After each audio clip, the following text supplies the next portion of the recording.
Explanation video part 3 already 2 part போட்டாச்சு. பார்க்காதால் போய் பார்த்துக்கோங்க. இதில் எப்படின்னா அவரோட கான்வர்சேஷன் பண்ணிகிட்டு இருந்தார் இல்லையா, அப்போ கடைசியில் அவர் ஒரு இதில் வந்துட்டாய். எப்படின்னா எனக்கு வந்து நல்லது சொல்கிற மாதிரி. எப்படின்னா பாருங்கள் பிரதர், உங்கள் நல்லதுக்கு தான் சொல்கிறேன்.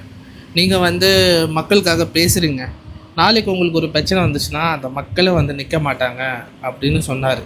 ஸோ அவர் சொன்னது வாஸ்தவம் தான், சரியா? நம்ம இப்படி யோசிக்கலாம்.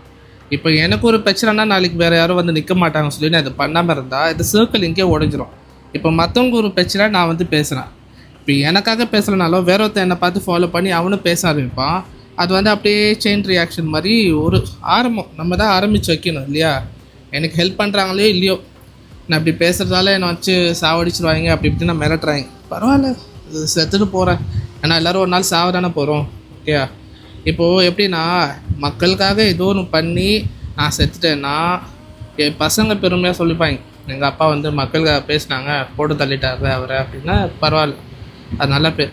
மற்றவர் வந்து பேசுனாங்க மக்களுக்காக, அவருக்கு ஃபோன் பண்ணி அவருக்கு பேச வேண்டான்னு சொல்லி 100 வருஷம் வாழ்ந்துட்டு செட்டாருன்னு அவரை மாதிரி பேசினேன். அவரை மாதிரி பண்ணுறேன்னா அதுதான் கேவலம், சரியா? இப்படியே பேசுகிறேன்னா பெரிய இதா அப்படின்னு நான் பெருசு இல்லை, பட் என்னையே நம்பி சில பேர் வந்து அவங்க ப்ராப்ளம் சொல்கிறாங்க. நான் எல்லாரோட ஆடியோஸ்னால் அவ்வளோ சீக்கிரம் போட மாட்டேன். ஆனால் இந்த சிஸ்டரோட நம்ம பர்மிஷன் கேட்டிருக்கோம். இதுக்கு முன்னாடி அவங்களும் ஒரு ஆடியோ கொடுத்துருக்காங்க, நான் ஒன்றும் ரிலீஸ் பண்ணல சவுத் வெஸ்ட்டில்.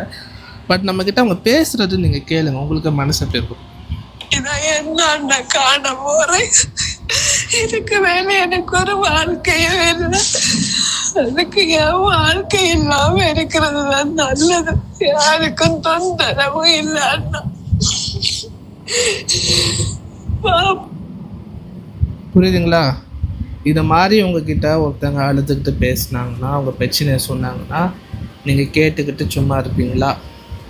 நான் இருக்க மாட்டேன். பேசுவோம் அடுத்த வீடியோவில் இதை பற்றி ஒன்றும் பேசுவோம்.